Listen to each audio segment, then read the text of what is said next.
बातम्यामध्ये सदैव अग्रेसर आणि महाराष्ट्रातही नंबर 1। आपण पाहत आहात महाराष्ट्र न्यूज 1। पत्रकार इस्माईल शेख यांच्यावरील खोटा गुन्हा खारिज करण्यासाठी शेगाव शहर ठाणेदार यांच्याकडे सर्व संघटनाच्या पत्रकारांचे निवेदन। शेगाव शहरातील पेठ मोहल्ला परिसरात मोठ्या प्रमाणावर सुरू असलेल्या अवैध गौस मांस जनावरे कत्तलीवर तत्काळ कठोर कारवाई करण्यात यावी आणि या गैरकृत्यांचा बातमीद्वारे पर्दाफाश करणाऱ्या पत्रकार इस्माईल शेख यांच्यावर दाखल खंडणी प्रकरणातील गुन्हा खारिज करण्यात यावा। या दुहेरी मागणींसाठी शेगावातील सर्व पत्रकार आणि पत्रकार संघटनांनी बुलढाणा जिल्हाधिकाऱ्यांना निवेदन सादर केले।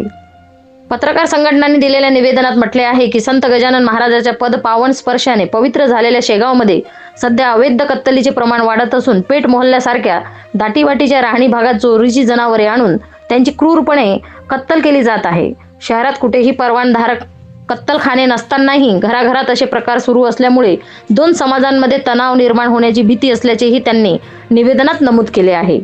या अवैधरित्या सुरू असलेल्या कत्तलीच्या प्रकारांचा सातत्याने पाठपुरावा करून पुराव्यानिशी बातम्या प्रसारित करणारे पत्रकार इस्माईल शेख यांच्या घरावरच संबंधितांनी हल्ला करण्याचा प्रयत्न केला। एवढेच नव्हे तर उलट त्यांच्या विरोधातच खंडणीचा खोटा गुन्हा नोंदवून पोलिसांकडून कारवाई करून घेतल्याचा आरोप पत्रकार संघटनांनी केला आहे। तक्रारीतील मजकूर व परिस्थिती पाहता प्राथमिक चौकशी करूनही गुन्हा दाखल होऊ शकत होता, मात्र पोलिसांनी कोणतीही चौकशी न करता थेट गुन्हा दाखल केल्याने त्यांच्या भूमिकेवर प्रश्नचिन्ह उभे राहिले आहे, असे निवेदनात नमूद केले आहे। पत्रकार संघटनांनी शेगाव शहर ठाणेदार यांच्याकडे केलेल्या प्रमुख मागण्या पुढील प्रमाणे आहेत। पत्रकार इस्माईल शेख यांच्या घरावर गुन्ह्याची निष्पक्ष चौकशी करून तो तात्काळ खारिज करण्यात यावा। पेठ मोहल्ल्यात सुरू असलेले अनाधिकृत घराघरातील कत्तलखाने तात्काळ बंद करण्यात यावेत। परिसरात सीसीटीव्ही बसवून पहाटेच्या सुमारास नियमित पोलीस कारवाई करावी।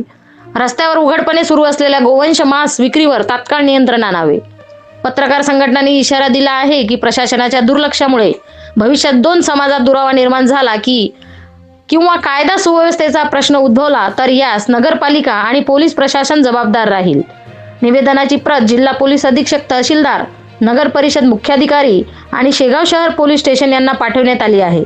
महाराष्ट्र न्यूज 1 साठी उपसंपादक रंजना राठोड, कार्यकारी संपादक विवेक शेगावकर, प्रतिनिधी रत्नाताई डिक्कर, शेगाव, जिल्हा बुलढाणा।